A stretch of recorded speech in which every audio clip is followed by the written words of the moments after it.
He began wondering how they joined the community, so Johnny told him that Flu had led them into the territory, since the stray monsters had nowhere else to go with the monsters continuing to increase. Harud thought it was only a matter of time before the territory begins to expand, but wondered if he could keep it under control at that moment. Johnny revealed that more districts have been created and offered to show him as they arrived at a large farm. Johnny told him that they plant all their food here, but as Harud noticed their fruits, he began wondering why their carrots were so small. But the skeletons told him that 3 in was bigger than average. Keep telling yourself that, darling. Throughout the rest of the tour, Harud was dying from boredom, but as Johnny continued yammering like a loser, Harudo began wondering if he would make a good attendant. He thought he could easily add some flesh to his useless bones to make him human, but he needed to keep his disgusting, filthy mouth shut at sunset. He decided to return to the log house, but Mrs. Giant Cannons was already waiting for him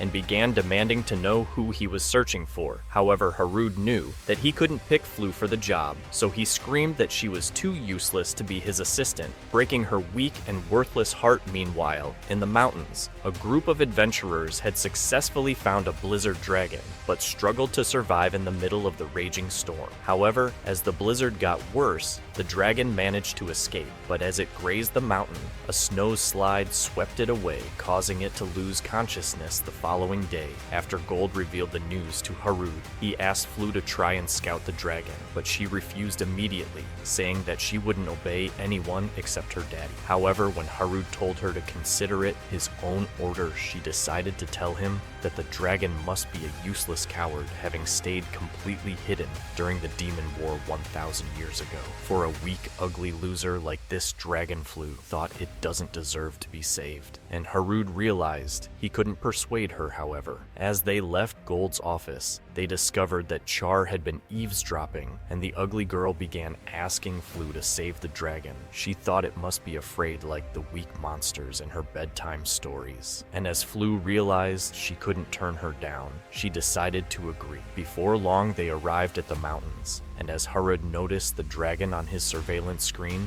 he realized it was wounded. At the same time, a useless group of adventurers were heading towards the dragon, so Harud suggested they rescue it immediately. However, as the adventurers arrived before them, they started charging at the beast, hoping to slay it this time. But Harud kicked a one-eyed loser away, sending him rolling over the ground as he introduced himself as the Black Knight. He cast a rejuvenate spell on the dragon, healing it at that instant. At the same time, Flu was ready to burn them to ashes, but as she unleashed her flame, Harud managed to protect them with a barrier, but they eventually passed out on the ground. Right then the dragon recovered, but as Harud tried introducing himself, it spewed a cold breath that froze him in ice. However, as he destroyed it, he realized that he could hear the dragon's voice directly inside his mind. So as the dragon apologized for shunning the war 1,000 years ago, it revealed that it actually loves peace. When Harud wondered how it has managed to stay alive, the dragon began telling them that it has lived deep inside the mountains for 300 years, but managed to survive from reading human books that it stole from the town's library. However, after getting discovered, the adventurers had torched all the books, forcing it to escape from the mountains. After hearing her sad story, Flu begged her to come join them in Pandemonium. However, Harud wondered what the Pandemonium was, so she revealed that it was the name of their new territory, given by Char. Realizing there was no hope with these morons, he decided to invite her to join their mental asylum, so the dragon swore to accept him as her master, and would give up her life for him. Before their eyes it began to shrink, until eventually revealing her human form. But Harud was ready this time, as he immediately covered her with a shield and dressed her in new clothes. Instantly, with the girl all set, he decided to reintroduce himself to her, but she began wondering why he was so ugly. Emotional damage. Right then, Harud discovered she has no name, so he decided to name her Lisa, after the word blizzard. However, as Flu grew angry at their new connection, she began reminding the girl that she's Horo's first servant. But Harud flew away before things got worse. So as Lisa revealed her own wings and followed him, Flu began. Running after them like a moronic loser once they arrived at the castle, Harud decided to introduce Lisa as the Blizzard Dragon, saying that she would become their new maid, but Char thought she was adorable and immediately introduced herself the following day. Flu decided to prepare her for her new role, but as she tried teaching her how to use a broom, the pull broke it in half. Even so, Lisa managed to figure it out and gathered all the leaves within seconds, making Flu realize she's us afterwards. Flu tried teaching her how to wipe dishes, but the clumsy ended up breaking every single dish while Lisa successfully completed her own. After they were done, Flu decided to start a cooking experiment, but ended up burning the entire food until it was worse than her face. However, Lisa made her food perfectly, and while they were having dinner that night, Natalia thought that Lisa should become Char's personal maid, seeing as she was smarter than the dog ever could be. So as Lisa realized it was the greatest honor of her life, she decided to agree. By the following day, she began teaching Char to use magic, and even summoned a water bubble. So utilizing her technique, Char managed to summon a flame, and was proud of her success as Arudo discovered that she had expanded it into a fireball. He thought Lisa was special for successfully training her. Just then, Char asked her to become her friend, glad to have finally found a girl her own age. So as she agreed to become friends, the colorful lights from their new bond nearly made Harud cry from how happy it made him. At that moment, he realized that Lisa was the ideal attendant he's been looking for, but as he thought he couldn't afford to ruin their newfound friendship, he decided that he would teleport her back once she reveals herself at the school. So with this plan set in place, he thought he could get himself expelled in no time. A few days later, Harud finally told Char that he would start attending school in the following week, but as she grew angry that he would be among magical battles and school shooters, she commanded Lisa to declare an emergency meeting at the meeting. She revealed the news to the round table of jobless losers, but Flu had no idea why he didn't reveal it to her, as he didn't need to go to school since he was the Demon Lord, but the skeleton reminded her that they couldn't mention that, and Char was shocked that they were hiding something from her. Even so, she wondered why he would be going to that forsaken place, remembering that he showed her an anime about school and said it was the darkest and scariest place in the world for this reason. She was certain there was a cult of secret student council members who tortured the student. So she said that they needed to infiltrate the capital to figure out a way to eliminate them. The brain-dead morons believed that this was the greatest plan, but when Lisa asked her if they should bring it up to Harud, Char thought that it needed to be hidden away from him, and Flu went on to say that it would hinder his covert operations. They all agreed to unite together to bring peace into this world by destroying schools. However, that night, Lisa explained everything to Harud, and he thought Char was starting to lose her mind. So he suggested that she accompany him to the school as his attendant, thinking it was another honor for her worthless life. Lisa decided to agree. So the following week, as they were ready to leave, Flu was devastated about getting dumped, but no one cared about dealing with her depressing ass. Meanwhile, in the capital, Marin arrived to tell Leus about the news, saying that Harud would be enrolling at school, as she began wondering why she wanted Harud to enroll here. Leus told her that he's eager to discover why Harud was so powerful, and thought that they could now spy on him to discover his secrets. However, he realized that Marion was even more obsessed than him with Harud, but she screamed that she didn't want his sword penetrating inside of her or anything like that back. You don't find that suspicious. You don't find that suspicious, as he began saying that the capital was nearly falling apart. He thought their mother was the cause of the chaos, especially since she changed 5 years ago after a collar suddenly appeared around her neck. So in hopes of restoring peace, Moran suggested they invite Rudo to the castle, but Jalot entered the room.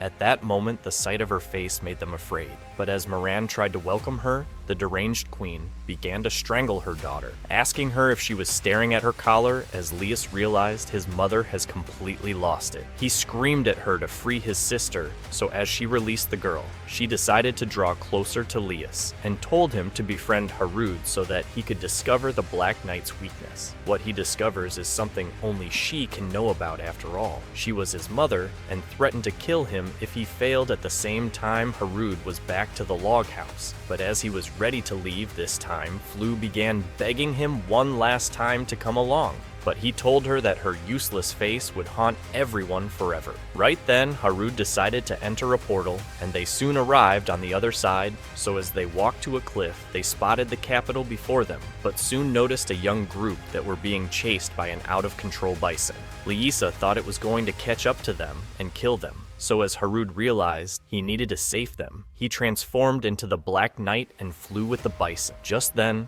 the wagon collided with a rock, but as it screeched to a halt, Harud saved a kid with flexible barriers, sending him back into the wagon. However, the bison wasn't slowing down as it continued charging at them like a bull hoping to save everyone. A girl jumped outside the wagon, offering to distract the bison for the others to run away, and Harud thought his help was not needed. At that instant, she managed to stop the bison, but was eventually thrown away as she landed hard on the ground. The bison started charging to end her this time, but Harud stepped on top of it, knocking out the beast in that instant. With the girl stunned by his presence, she began wondering who he is, but decided to thank him for saving her life. As Harud noticed, she was wounded. He decided to heal her injuries, and she thought he must be a demigod. After a moment, Harud restored their wagon. But when he wondered why they were riding the cargo vehicle, Elizabeth revealed that they were too broke to afford a proper car mirage. However, for his help, she promised to reward him next time, but Harud told her to fix her useless face instead, and revealed that he would return the bison back into the forest. Hearing his words, she thought he was a true hero. That one there was a violation personally. I wouldn't. Before long, they began heading towards the capital. So Lysa told him that Elizabeth was a strange creature, as she had sensed a mysterious aura around her at the school. Harud noticed the enormous crowd and thought he was reliving his nightmares as he began taking the aptitude tests. He realized it was his worst fear coming to life, and even after getting a room, the haunting memories from his past life overwhelmed him. So he created a new portal inside the room and immediately returned to the log house, noticing his exhaustion.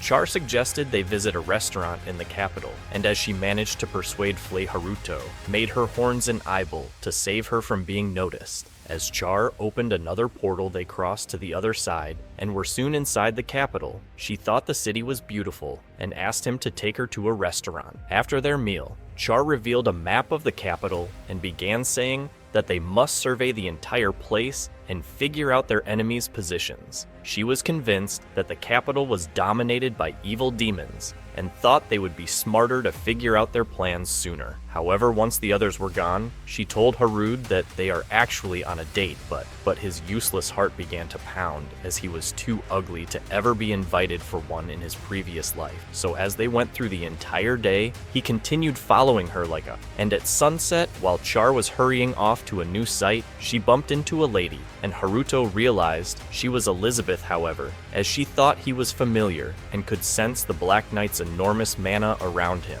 she decided to ask if they've ever met, but Harud told her that it was impossible because his mana is only level 2. Seeing that he really was just another ugly, worthless loser, she decided to apologize for ever believing he's someone important and hurried off immediately. However, Char thought she was no ordinary human, and as Harud realized that Lysa had earlier said the same thing, he began wondering who she could really be. However, the next day, his clone told him that he must take a proficiency test before the entrance ceremony. So as he arrived the next day, he tried sneaking into the school, but a useless instructor appeared behind him and realized who he is. So as he got the question papers and realized his useless brain didn't know anything about magic. After all, he decided to fill it with answers until he came across barrier magic questions. This was the only thing he's ever known in his life. So he answered every single question and even overwrote the last answer, forgetting his original intent to fail the exam after he was done. The instructor told him that he must have a mono-level assessment, as Haruto tried telling him that he's a level 2 loser.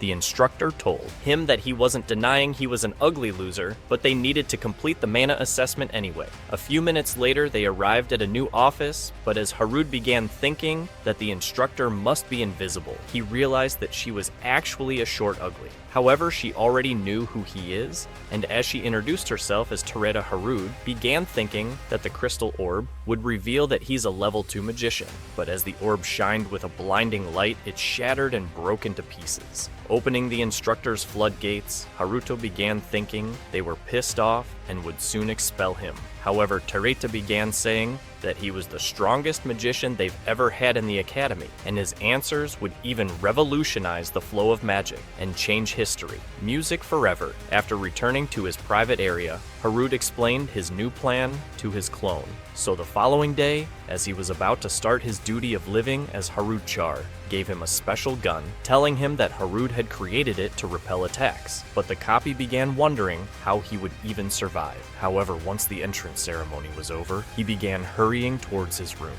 Just then, he noticed a royal student in his useless entourage, and remembered his depressing previous life. He thought they were going to bully him, so he immediately shrunk to the side like the loser he is. However, as the useless student decided to command a girl over, the copy was glad to have been ignored, but bumped into Elizabeth's massive cannon as she recognized his useless face. The copy wondered how she managed to enroll at the school, but the ugly student began commanding them to salute him, even so, as Elizabeth had no clue who he is. Schneid commanded Harut to bow down to him, but the loser said that he had stomach cramps and screamed that he was on his period.